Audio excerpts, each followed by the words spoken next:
Boa noite, irmãos e amigos. Agradecido quando o pastor me permite orar e vocês vão se arrepender depois, né? E também eu estava ali no banco e antes de chegar aqui no culto fiquei preocupado com uma coisa, que talvez eu não aparecesse para os irmãos aqui, mas está tudo bem. Eu agradeço o pastor Miraci, um amigo nosso, pelo convite que nos trouxe, e nós pensamos em trazer a palavra de Deus. Uma família vitoriosa. O que é uma família vitoriosa? Será uma família onde não existem problemas?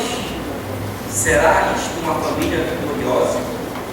Será uma família onde existe prosperidade? Esta família é uma família vitoriosa? O que é uma família vitoriosa? Conta-se uma história de uma bela mansão em certo lugar foi inteiramente destruída pelo fogo. Contemplando as ruínas do incêndio, que destruiu para sempre coisas tão preciosas daquela família. O chefe da família pôde reunir seus amados sob a proteção dos seus braços fortes e disse humildemente grato a Deus: a nossa família não foi destruída. As memórias daquela casa estão em nossos corações. Ele transferiu a sua morada para um outro lugar e começou vida nova. A casa foi destruída, mas o lar não. A família não. Estavam intactos. Uma casa, uma família não pode ser destruída pelas chamas vorazes de um incêndio, se Cristo estiver nesta família. Uma família vitoriosa é uma família onde Cristo não é apenas um convidado, Ele é a pessoa mais importante desta família. E ela pode passar qualquer desafio, mas se Cristo, se Deus está lá, ela está preparada. O que é uma família vitoriosa? É por isso que nós queremos meditar nessa noite no texto do livro de Jó, capítulo 1, e vamos ler do versículo 1 ao versículo 12. Livro de Jó,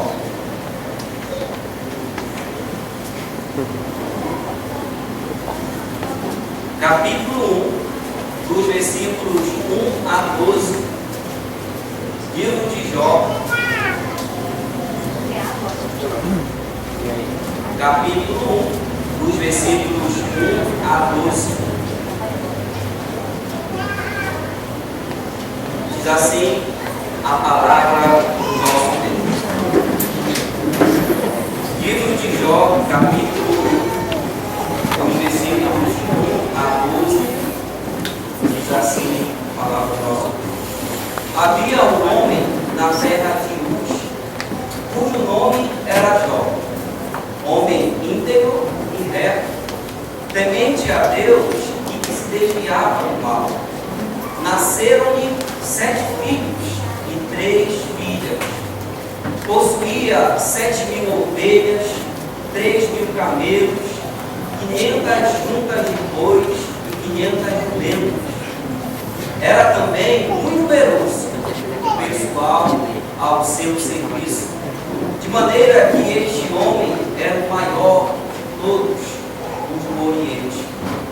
Seus filhos iam à casa uns dos outros e faziam banquetes, e cada um por sua vez, e mandavam convidar as suas 3 irmãs a comerem e beberem com eles.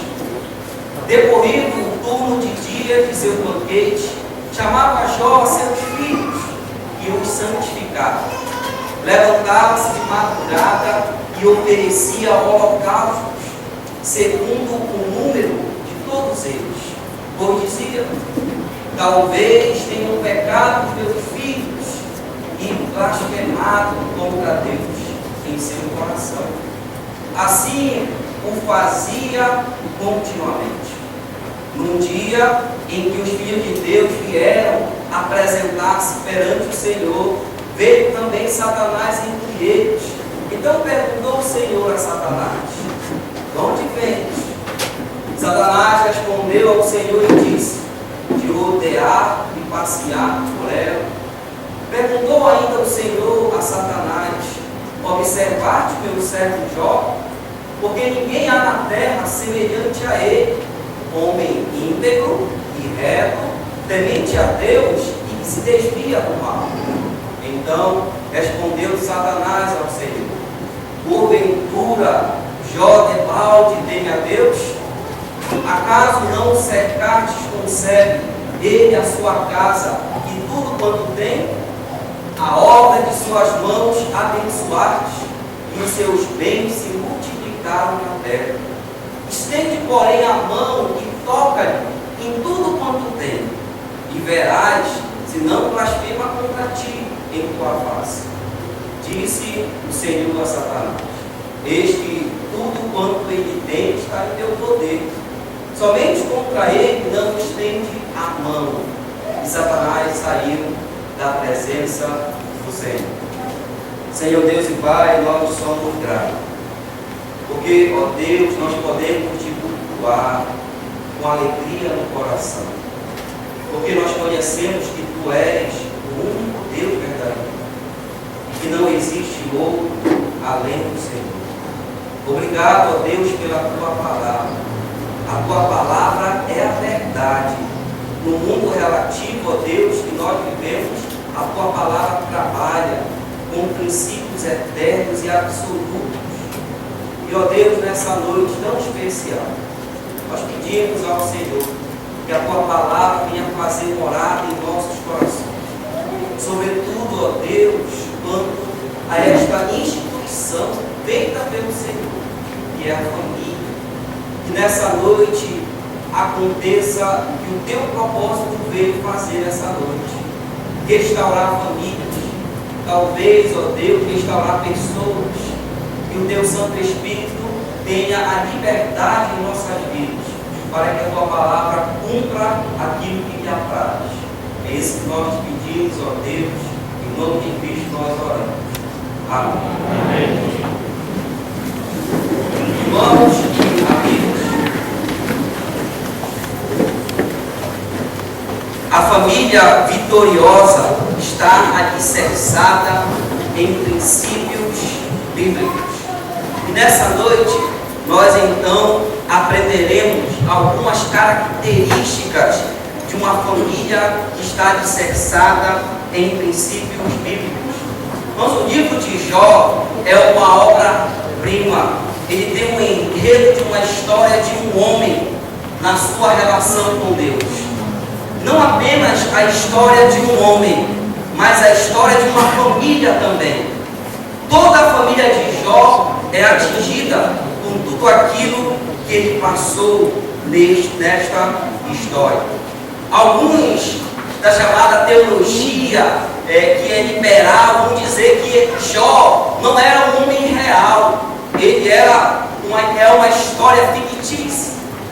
Mas se você for notar, Jó é citado por vários outros autores, como Tiago, Ezequias, Paulo, citam Jó e consideravam Jó como um homem real, um homem que viveu no período patriarcal. A história de Jó é uma história real, não foi uma história inventada. E nessa noite vamos então entender a história deste homem e da sua família, e vamos tirar alguns princípios da palavra de Deus. E o primeiro, irmãos, que eu quero destacar nessa noite, que uma família vitoriosa, ela só pode ser vitoriosa se Deus estiver presente nesta família. Olha que o versículo 1 vai nos dizer: havia um homem na terra de Uz, cujo nome era Jó. Toda a história, irmãos, ela se reporta a esta família, a família de Jó. E ela vai nos mostrar muito claramente que, independente da bonança ou dos desafios, sofrimento, o que será fundamental para enfrentar a bonança ou o sofrimento será a presença de Deus nesta família. E quando eu falo presença de Deus, eu não falo presença nas paredes da casa, eu falo de presença nos membros da família. E nós vamos notar isso nesse texto da palavra de Deus. O texto começa dizendo que havia um homem, parece que era um homem desconhecido, um homem qualquer, mas não era um homem qualquer. Era um homem cujo nome era Jó. Jó morava ali, numa cidade importante da Arábia, próximo a Midian, onde Moisés morou. Razão pelas quais alguns dizem que foi inclusive Moisés o autor deste livro, mas não sabemos ao certo. Não sabemos também quando foi que começou o relacionamento deste homem com Deus. Mas nós sabemos que este homem era diferente e a razão disto era a presença de Deus. Não somente na vida de Jó, mas na vida da sua família. O texto começa dizendo a respeito do caráter de Jó.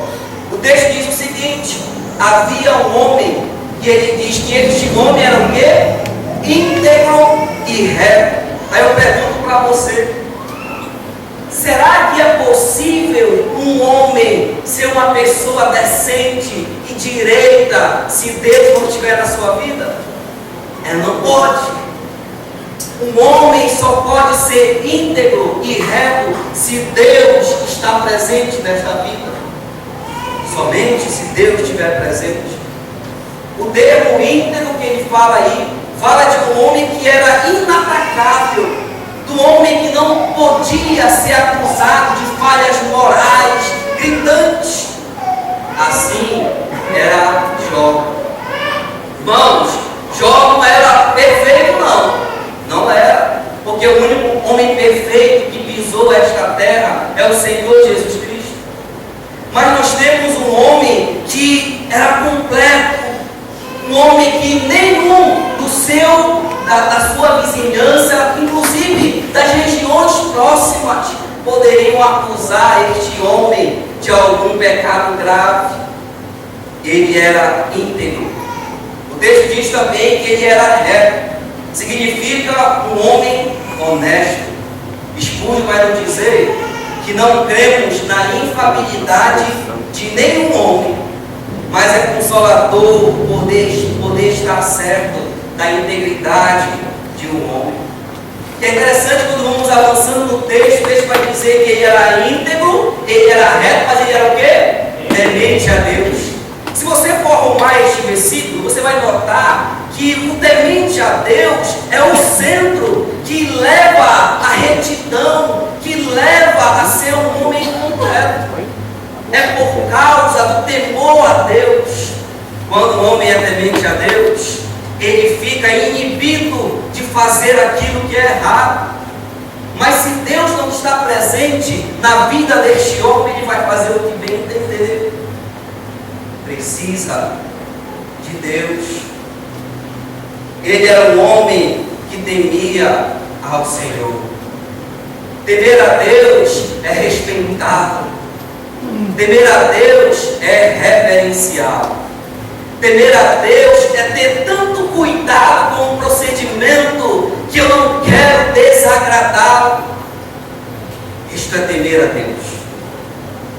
Mas também podemos notar a presença de Deus não somente no caráter transformado deste membro desta família, mas que era uma família abençoada. O texto diz: nasceram-lhe 7 filhos e 3 filhos.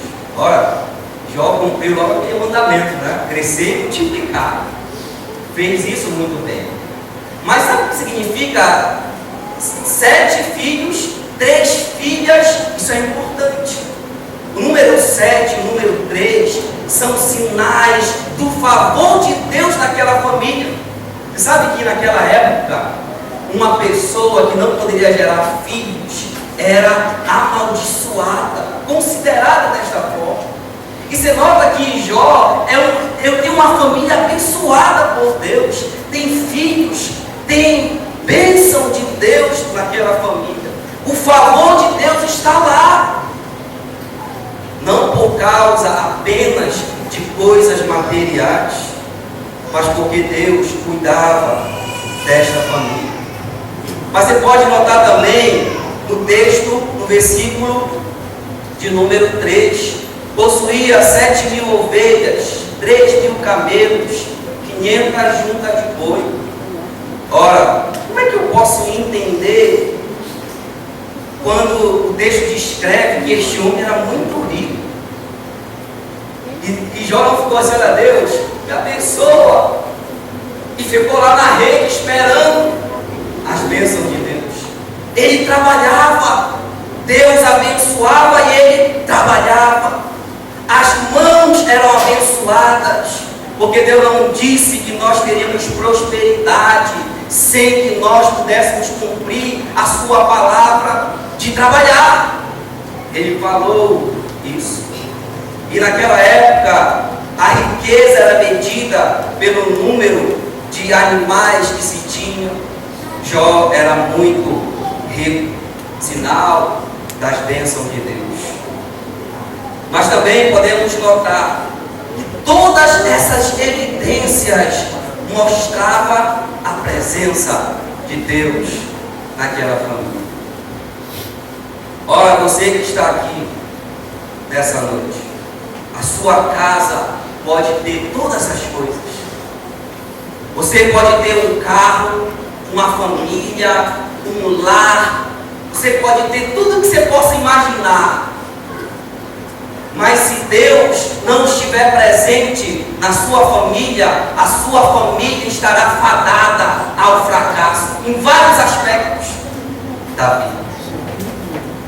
E quando eu digo a presença de Deus, eu não falo aquilo que muitos de nós fazemos.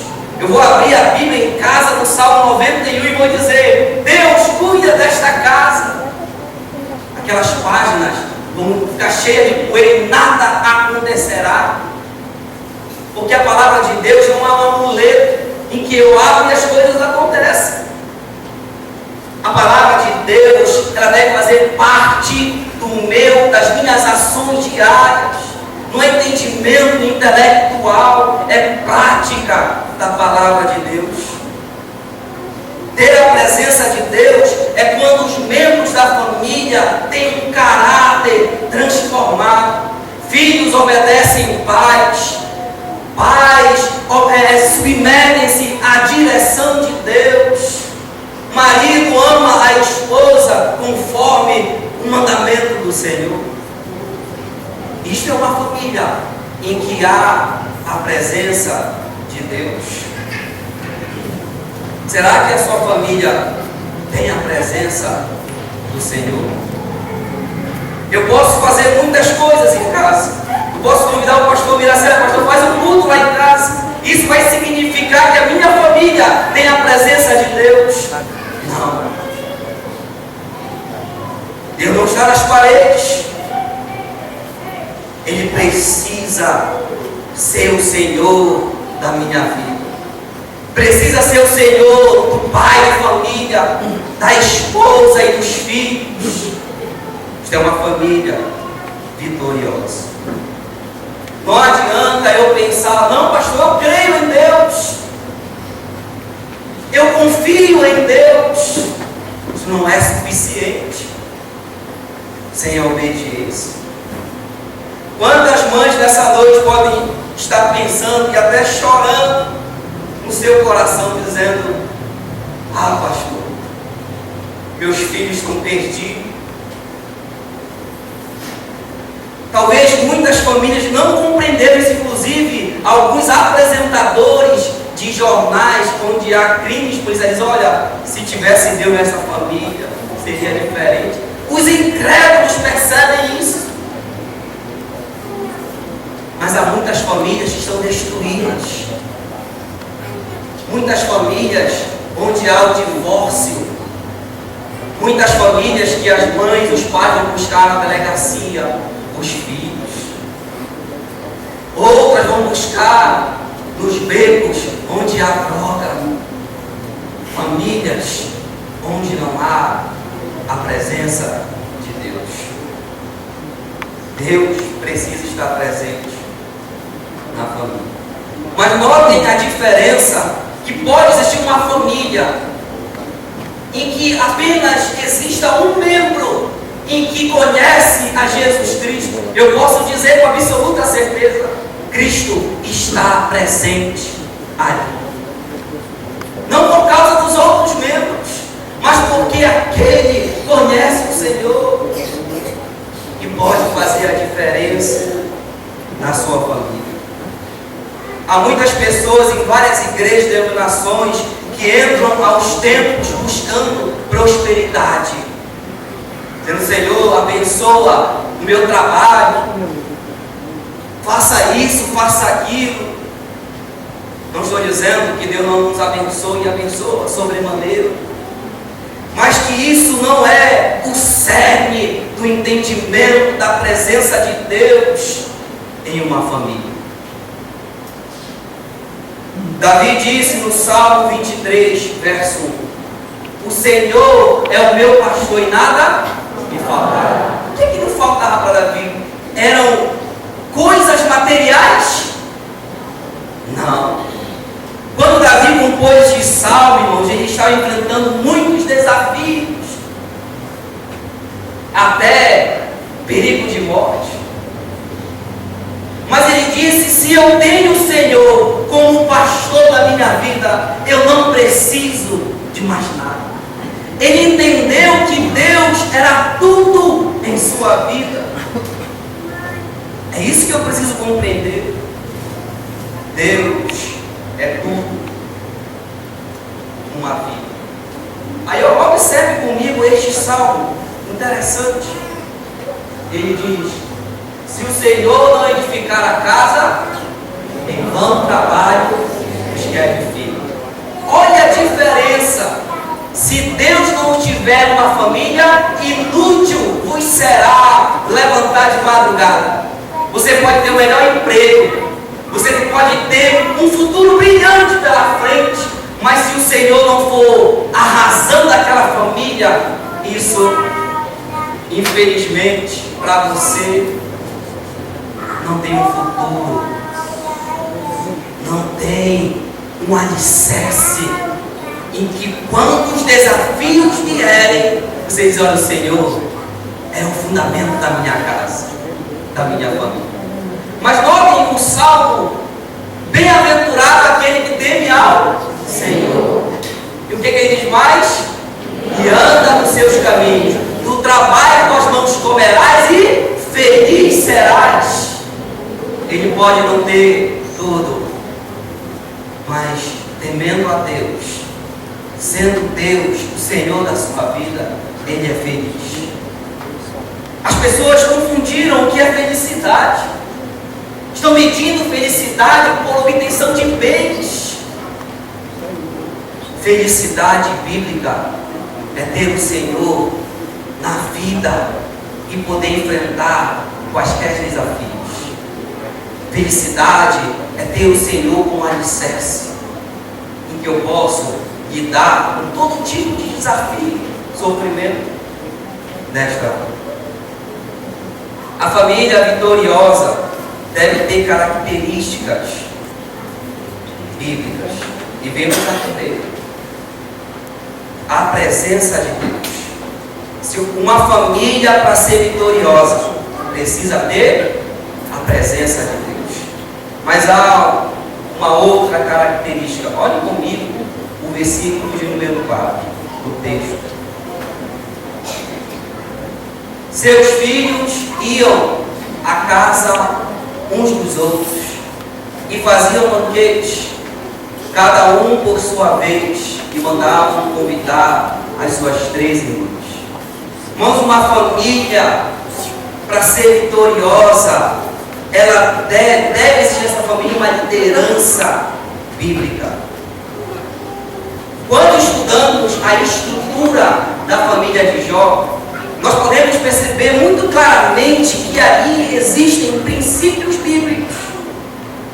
inclusive no que diz respeito ao papel do homem e da mulher dentro do lar. Sabe, irmãos, Deus chamou o homem para liderar, isso é bíblico. E vejam comigo algumas razões por que Deus chamou o homem para liderar. Primeiro, por causa da prioridade da criação. Quem foi criado primeiro? O homem, depois a mulher. A mulher foi criada por causa do homem e não o contrário. Prioridade na criação. A segunda razão que percebemos na Bíblia é por causa da ordem na queda. Quem caiu primeiro? A mulher. Depois, o homem. Paulo vai dizer isso lá em 1 Timóteo, capítulo 2, versículo 11 a 15. Mas há uma outra razão que podemos perceber. A estrutura biológica dos dois é diferente. A estrutura do homem, você pode notar isso. Embora hoje algumas mulheres malham, né? Até mais fortes que homem. Mas a estrutura física, psicológica do homem é diferente da mulher. Irmãos, o homem, só para a gente ilustrar isso. Se o homem dissesse mesmo para o filho, olha, isso, não, cara que não são todos, né? Não pode fazer isso aqui. Ponto final. O filho vai lá, não pode, acabou. Agora, se a mulher for falar, olha, não pode, faz isso aqui. Se ele for e fazer, não, meu filho, não faça isso, por favor. Você nota a diferença, sabe por quê? Porque o homem, na sua estrutura, ele não é mais movido pelo sentimento do que a mulher. Não estou dizendo que a mulher não é importante, ela é muito importante, porque senão o homem se tornaria um ditador dentro de casa. Ele precisa dela. Precisa, tanto que nós somos casados, né? Mas Deus colocou o homem para liderar a sua família. Foi Deus que colocou, por causa de todas estas razões. E aí vamos aprender algumas razões por que Jó era o líder. Primeiro, você nota que Jó era o quê? Um homem íntegro, reto, temente a Deus, que se desviava do mal. Ora, irmãos e amigos, Jó liderava a sua família pelo exemplo. Ele não apenas se revestia de uma autoridade dada por Deus, ele conduzia a sua família pelo exemplo. Um comportamento exemplar. Ele tinha uma vida em que os filhos poderiam dizer: papai, eu lhe respeito, porque o Senhor é diferente. Ele era exemplo para os seus filhos. E a mulher dele queria ser liderada por ele. Era um homem trabalhador, um homem honesto. A mulher olhava e dizia: olha, eu quero ser liderada por ti. Porque em alguns casos, o homem fica omisso dentro de casa. E a mulher, preocupada com a família, tem que tomar posição. Pelo exemplo. Olha, irmãos, é interessante que os filhos de Jó, todos são casados quase. Eles iam, venham cá. Eles iam, sabe por quê? Respeito. Ele liderava pelo exemplo. Também nós notamos aí no texto que Jó era o maior provedor da sua família. Quem foi que trabalhou para ter 3.000 isso, 3.000 aquilo? Ele tinha inclusive muitas pessoas que o serviam. Quem construiu isso? Jó. Ele era o maior provedor. Não estou dizendo com isso, às vezes mano, não sai, olha, pastor, lá em casa eu trabalho. Eu não estou dizendo, irmãos, que eu sou contra que a mulher trabalhe. Nunca fui, né? Eu estou dizendo que a responsabilidade de ser o maior provedor de quem é? O homem.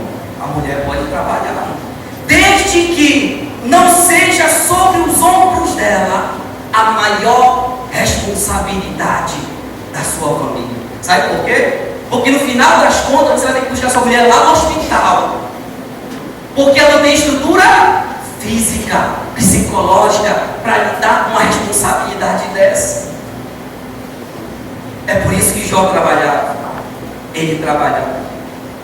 Possuía 7.000 ovelhas, 3.000 camelos, 500 juntas de bois e 500 jumentos. Olha, irmãos, também Jó era um administrador. O texto diz que ele tinha aí muito numeroso pessoal ao seu serviço. Irmãos, é interessante isso, né? É como se fosse uma empresa, a família de Jó. Tanta gente que trabalhava para ele. Quem era que administrava isso? Era Jó. Olha, trabalhem aqui, façam isso, façam aquilo outro. Ele tinha muitas pessoas que trabalhavam para ele. Ele administrava isso. Ele conduzia isso. Ele tinha um provimento para a família. Ele podia dar à família aquilo que era necessário. Ele trabalhava. Sob a liderança de Jó haviam empregados. Irmão, Jó liderava a sua esposa, filhos e os negócios da família. Era ele que liderava. Mas olha que também havia uma outra razão na liderança de Jó, porque ele era rico. Olhe comigo o versículo de número 4. Seus filhos iam à casa uns dos outros, cada um tinha sua casa. Sabe aquela ideia que às vezes os pais têm? E o filho te ama tanto, vamos construir aqui em cima para ti? Lá no quintal. Aí com o tempo, né? Papai quer ir embora. Porque a mamãe está brigando com a minha esposa. A Bíblia fala disso. Cada um tinha o quê? As suas casas. E faziam banquetes. Sabe o que eles tinham também? Dinheiro. Eles tinham condições, que eles trabalhavam também. Quem ensinou isso para eles? Jó. Jó disse, olha aqui, tem que trabalhar. Tem que trabalhar. Não vem com essa conversa não. Tem que trabalhar. Irmão, Jó ensinava os seus filhos. Você nota aí no texto que eles, cada um, havia, bem interessante, né? Havia uma ordem. Na segunda-feira, um filho fazia o banquete e chamava os outros. Na terça-feira, o outro filho fazia o banquete e chamava os outros. Na quarta-feira, não tinha culto não, né? Eles iam para a igreja? Não. Eles faziam o banquete e chamavam os outros filhos. E você nota que as filhas, elas davam muito tudo lá? Não. Eles chamavam, olha, venham. Daram tanto respeito que havia dos irmãos pela irmã, pelas irmãs. Irmãos, havia amor entre eles, comunhão entre eles, havia um relacionamento tão bonito entre eles, porque havia um líder naquela família. Havia um líder.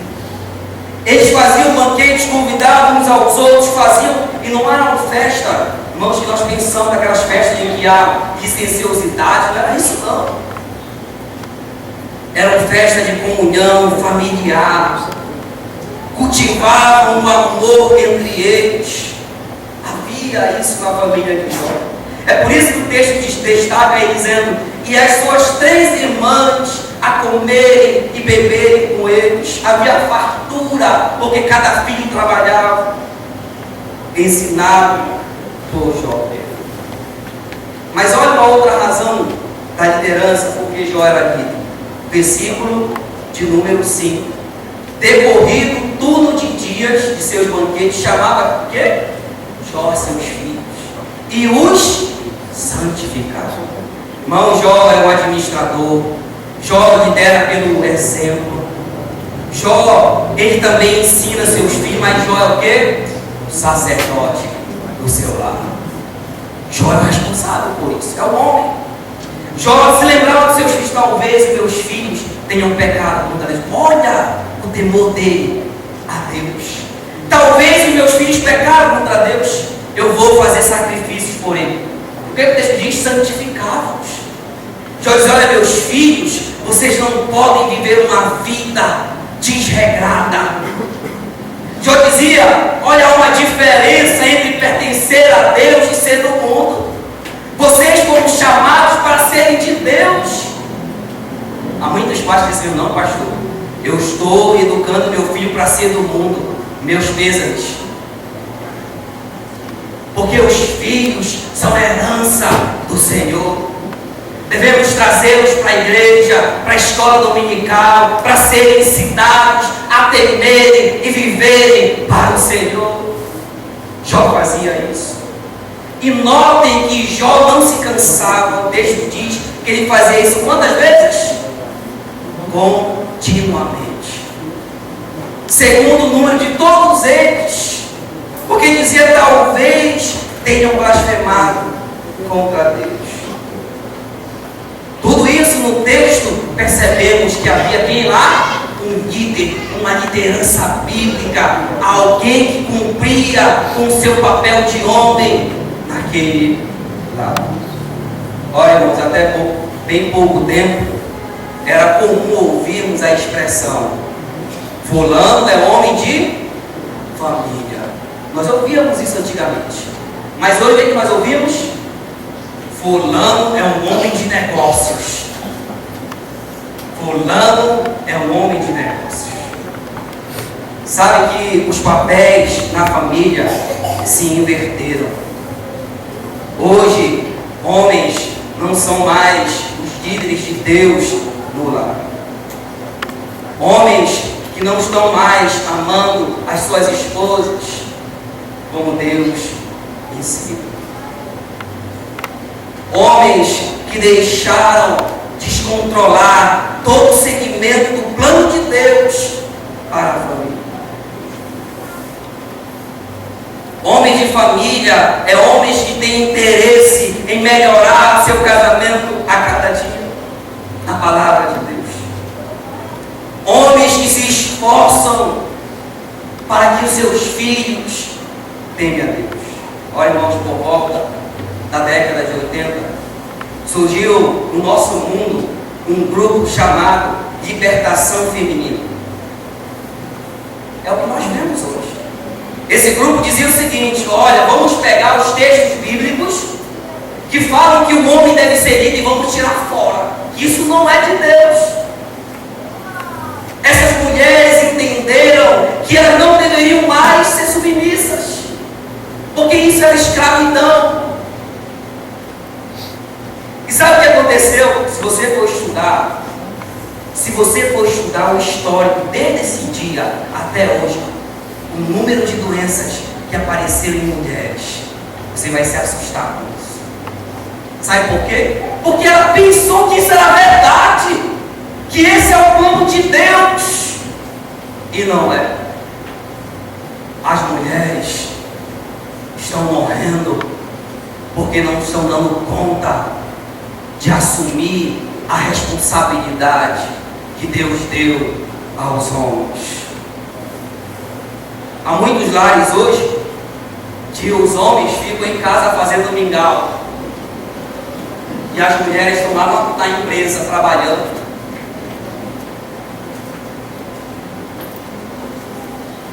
A liderança nunca foi da mulher, dos homens. Irmãos, a conjuntura que nós encontramos nos dias de hoje é esse. Mas a preocupação, sabe qual é? É que a igreja tem aceitado isso como verdade. E tem coragem de dizer: não, pastor, lá em casa quem manda é a mulher. Essa não é a estrutura para uma família vitoriosa. Não é. A estrutura de uma família vitoriosa é um homem que lidera a sua família.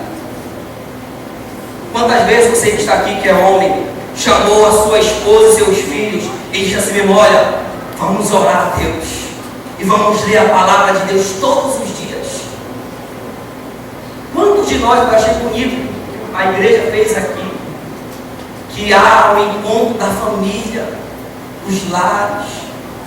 Quantos de nós, irmãos, que somos homens, temos entendido a responsabilidade do sacerdote do lar, onde eu sou o responsável de abrir a palavra de Deus e dizer: olha, vamos amar e respeitar o nosso Senhor Jesus Cristo, vamos obedecer ao nosso Senhor. Quantos de nós fazemos culto doméstico? Não, o pastor tem que fazer isso na minha casa, não. Sou eu o responsável. Nós temos tempo para muitas coisas, nos encontramos para muitas coisas, mas a responsabilidade do homem liderar está se perdendo dentro da igreja. Irmãos, quantas vezes nós vemos a desunião entre os irmãos, um querendo derrubar o outro. Não estou dizendo que as brigas não são normais, mas querer tirar a vida do irmão, falta uma liderança que ensine o amor, o respeito, como Jó ensinou a seus filhos. Quantos de nós, líderes, esquecemos o que Deus falou em Gênesis? Diz o seguinte: por isso deixa o quê?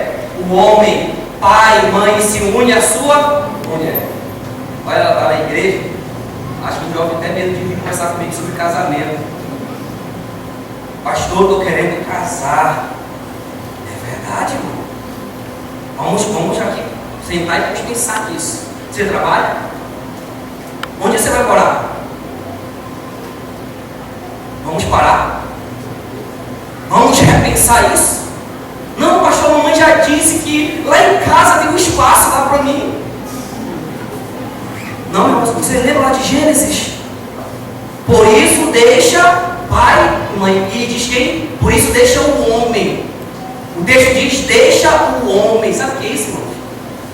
Maturidade. Se eu não tenho maturidade para casar, não pense nisso. E sabe o que acontece hoje? Eu estou achando isso. O filho tem 13 anos de papai, eu quero namorar. 13 anos. E a pais que levam o filho na maior alegria para namorar na casa da fulana de tal. Meu irmão, pense na seguinte questão: 13 anos, 14 anos, que maturidade essa pessoa tem para assumir responsabilidade? A não ser o que acontece hoje, né? Quem leva os filhos para a escola? O vovô e a vovó. Porque o filho não tem responsabilidade. Sabe o que falta? Liderança nesta família. A liderança do homem.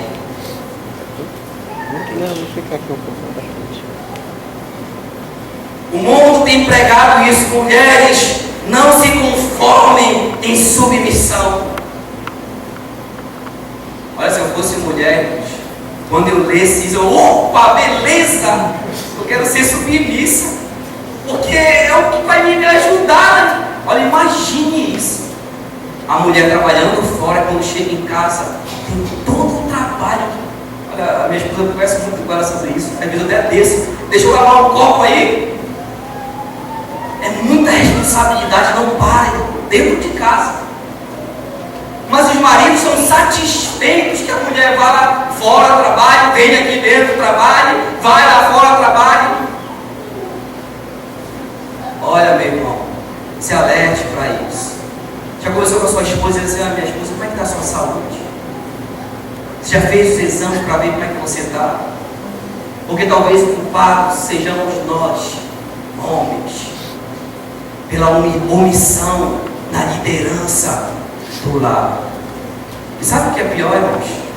Há muitas jovens que estão aprendendo assim. Não, lá em casa eu quero mandar né?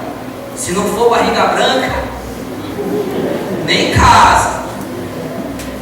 É isso que muitos têm entendido.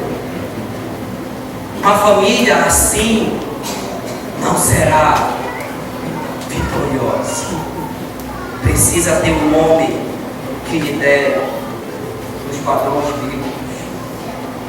E por fim, irmãos, olha o que diz o texto no versículo 6. Num dia em que os filhos de Deus vieram apresentar-se perante o Senhor, veio também Satanás entre eles. Então perguntou o Senhor: Satanás, de onde vens? A terceira característica de uma família vitoriosa, que tem princípios bíblicos, é que nesta família deve existir confiança em Deus.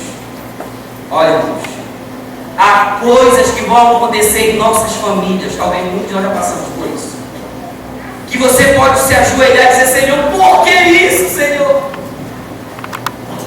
Não haverão para o que aconteceu.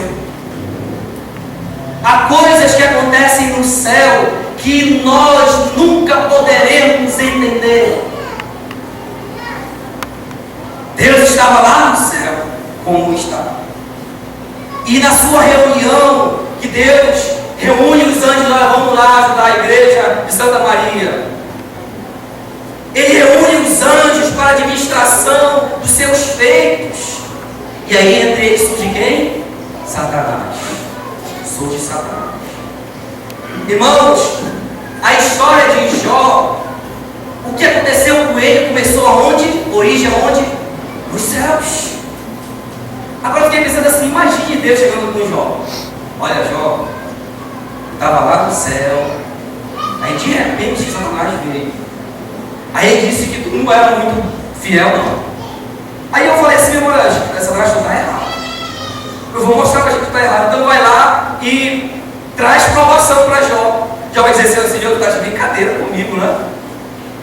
Não, Jó não teria como compreender essas coisas. Não haveria suporte mental, físico, espiritual para compreender essas coisas. Há coisas que vão acontecer em nossas famílias que não adianta querer entender. Eu preciso confiar em Deus. Confiar em Deus.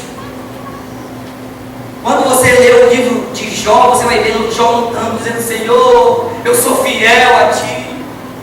Eu sou um homem íntegro, reto, temente a Deus. Mas está sendo provado. Ele não poderia compreender isso. Quando situações acontecem, não existem explicações. Eu devo confiar em Deus. Talvez muitos daqui de famílias perderam um ente querido. Estão chorando até hoje. Por que, Senhor, aconteceu isso? Era tão jovem. Por que isso? Porque aqui, talvez muitos de nós, como o pastor Teoruda, estejam acometidos com uma enfermidade terminal. Senhor, por que isso? Porque aqui eu preciso confiar em Deus. Eu preciso confiar no Senhor. Irmãos, e aí a história vai se desenrolando. E aparece uma pessoa que por nome Satanás. Satanás é quem? O acusador dos crentes. Então perguntou o Senhor a Satanás: de onde vens? Respondeu Satanás, disse: de rodear a terra. Mas aí notem, Satanás se apresenta a Deus e ele diz: olha, tu observaste lá o meu servo Jó, é isso? Mas eu observei. Mas vou te dizer uma coisa, Deus. Ele faz duas acusações.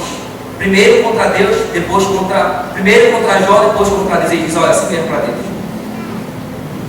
Por acaso Jó debalde teme a Deus? É interessante que no Ceará o pastor pregou sobre isso. No outro dia a irmã entrou na igreja com um balde. Ela pensava que era esse balde. Mas o termo debalde significa: por acaso Jó, sem interesse, teme a Deus? Por acaso Jó, de graça, serve a Deus? Sabe o que você está dizendo para Deus? Sabe por que ele te serve? Ele é temente, ele é reto, ele é íntegro? Porque ele é interesseiro. Ele tem tudo. O que falta na vida de Jó? Nada. É por isso que ele é fiel. Toca nisso e verás. Ele acusa a Jó. Mas ele também acusa a Deus. Olha o que ele vai dizer para Deus: por acaso tu não cercastes com sebe? Sabe o que é sebe, irmãos? É uma cerca protetora. Satanás está dizendo para Deus: sabe o que acontece, Deus? Tu protege Jó para ele ser fiel.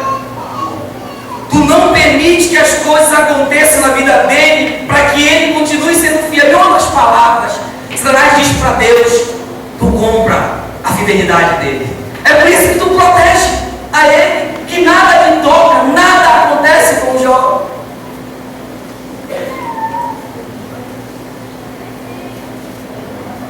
temos um inimigo, irmãos, a família tem um inimigo, Satanás, e ele é sutil. Ele vê uma abertura na família, ele vai lá. Vai dar plano na igreja está ensinando de quarta-feira sobre a relação, o entendimento dos fariseus e escribas da lei e o que Cristo ensina sobre a lei, o verdadeiro significado. Aí ele diz assim mesmo, olha, a lei diz, não adulterarás, não é verdade? Só que os judeus, os fariseus, pensavam que o adultério, sabe o que era? É apenas ter o ato físico. Eles olha, vocês estão errados.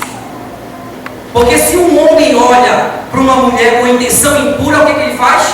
Cometeu adultério com ela. Deus conta a ação e a intenção. O externo, a atitude externa e a atitude no interior. Olha, irmãos, há homens casados que consomem pornografia.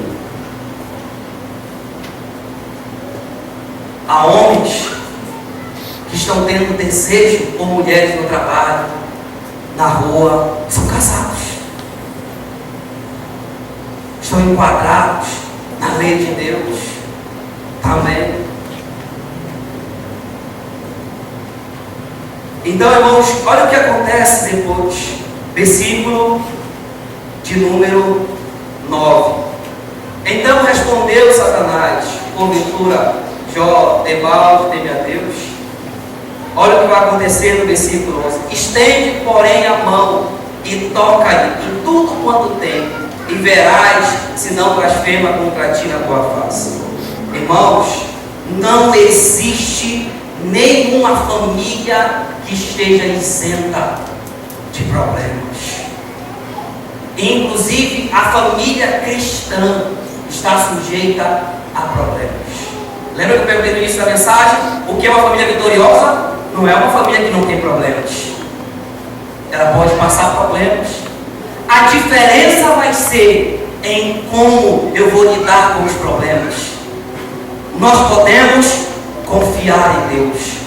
Não importa se acontecem coisas em que eu não posso explicar, eu não posso compreender. Aconteceu isso na família, eu vou lá aos pés do Senhor. Senhor, eu não entendo, eu não compreendo, mas eu aceito e quero a tua vontade.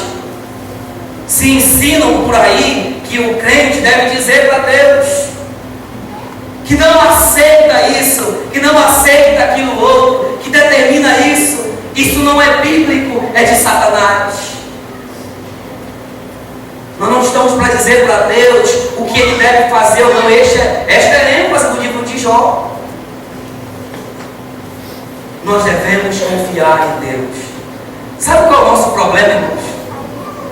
Talvez o nosso problema seja a falta de conhecimento de quem é Deus. Porque como é que eu posso imaginar que quando eu passo por um sofrimento terrível, eu posso imaginar que Deus quer o meu mal? O conceito está errado de bem e mal. Eu não compreendo o que é bem e o que é mal. Eu não entendo quem é Deus. A Bíblia diz que Deus é bondoso. O seu caráter é bondoso. Ele jamais pode me fazer tentar fazer o mal. Então, quando eu passo um problema, eu devo confiar nesse Deus que um dia eu disse que entreguei a minha vida a Ele. Eu preciso confiar nesse Deus. Porque, irmão, nós estamos sujeitos a ter perdas. Vamos perder pai e mãe às vezes. Há pais que vão enterrar seus filhos cristãos. E o que eu vou fazer? Vou abandonar o Senhor e dizer: Senhor, não compreendo isso. Eu devo confiar em Deus. Talvez você nessa noite esteja passando por um problema desse. E você fica procurando porquê. Não procure porquê. Procure confiar em Deus. A vida sob o controle de Deus traz às vezes curvas que temos que contornar. Não tem outro caminho. Eu preciso confiar em Deus. Uma família vitoriosa é uma família que confia em Deus. Não importa o que acontecer com esta família. Seja problemas, seja saúde, financeiro, não importa. Devemos confiar em Deus. Nós conhecemos a história de Jó. Num dia, Jó estava lá, quase à beira da morte. O seu corpo estava se desfazendo. Ele perdeu quem? Todos os seus filhos. Jó perdeu seus filhos. Mas quando a notícia chegou a Jó, ele disse: tu não presta, Deus. Foi isso que ele disse. Quando ele recebeu a notícia que os filhos morreram, ele colocou o seu rosto no chão. Ele rasgou a sua roupa e disse: bendito seja o nome do Senhor. Jó se ajoelhou e não sabe o que ele fez? Adorou o Senhor. O sofrimento de Jó o conduziu à adoração. Quando nós passamos um problema na família, qual é a primeira coisa que nós fazemos? Não vou para a igreja, não oro, não leio a Bíblia, me afasto de Deus. Eu preciso é confiar nele, me agarrar no Senhor, estar com Ele, confiar nos seus propósitos. Confiar. Ora, irmão, no final da história, num momento, a mulher de Jó apareceu para Jó e disse: olha, Jó, abandona o teu Deus e olha. Algumas pessoas acusam a mulher de Jó que ela não prestava. Não é isso não é verdade. Pense numa mulher que amava tanto seu esposo, era ela. Ela não conseguia absorver, ver o seu marido morrendo. Ela queria que aquele sofrimento cessasse dele, por amor a ele. Por isso ela disse isso. O que Jó disse para ela? Olha, minha bela esposa, o Senhor não nos deu bem. Isso, muito bem. Porventura o Senhor nos pouparia dos sofrimentos? É necessário isso. Mas no final do livro, Deus abençoa Jó quantas vezes? 2 vezes mais. Ele tem filhos lindos. Ele tem com a sua esposa. E Deus abençoou Jó. Olha o que Jó disse no final do livro: Senhor, antes eu ouvia falar do Senhor, mas agora meus olhos te veem. Pense no crescimento de Jó, do início do livro para o final do livro. Ele cresceu, ele e a família dele. Eis uma família vitoriosa, que passou a maior dor, o maior sofrimento, enfrentou uma doença terminal, enfrentou tudo que você possa imaginar, mas se agarrou em Deus, se agarrou no Senhor.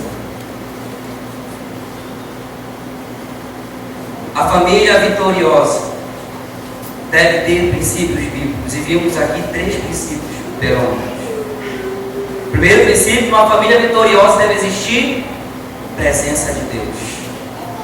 Segundo princípio: deve existir liderança bíblica. E terceiro princípio: deve existir confiança em Deus. Vamos baixar nossas cabeças e vamos orar ao Senhor. Eu quero falar com você nessa noite, que está aqui, que foi convidado, mas que não tem certeza da salvação. Talvez você esteja aí numa família destruída, uma família sem esperança. Talvez você mesmo esteja destruído. Você não pode ser íntegro, reto, temente a Deus. É preciso que você possa reconhecer Cristo na sua vida. Cristo falou que uma família pode estar alicerçada na areia ou pode estar alicerçada na rocha. Se você não tem Cristo, você está alicerçado na rocha, na areia, melhor dizendo. E quando vierem as dificuldades, você vai cair.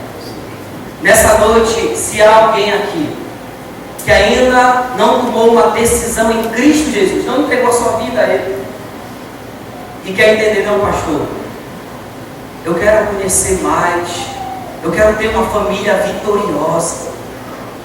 Isso deve começar na sua vida, entregando sua vida a Jesus Cristo.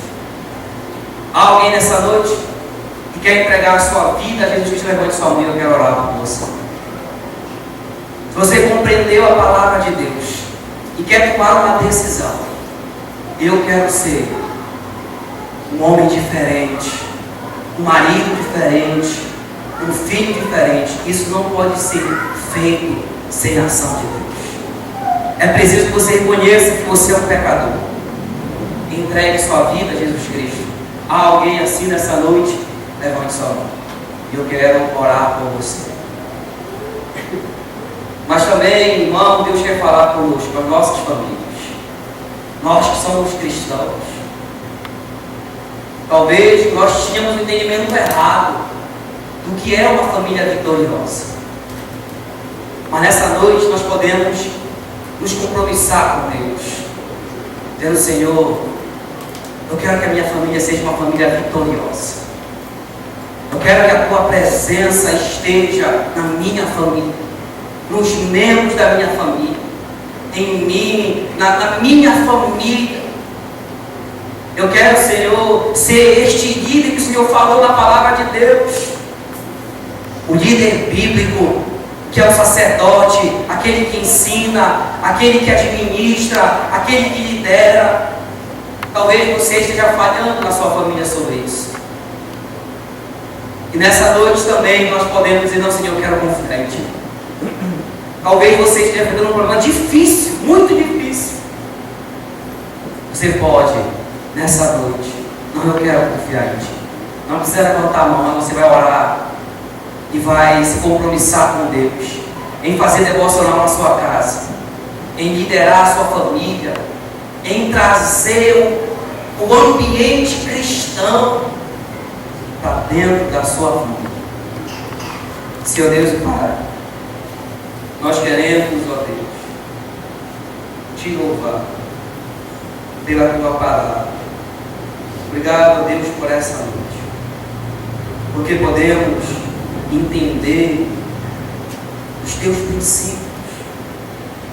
Ó Deus, o Senhor conhece cada um que aqui está nessa noite, cada família.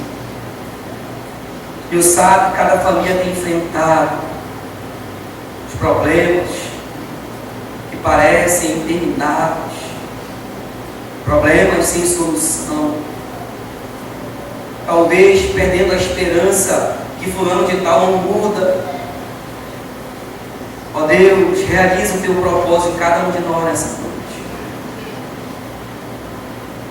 Que através da Tua palavra, Deus, nós podemos, nessa noite, possamos fazer um resgate de entender o que é a Tua presença na família, o que é um líder bíblico na família, ó Deus, e o que significa confiar no Senhor.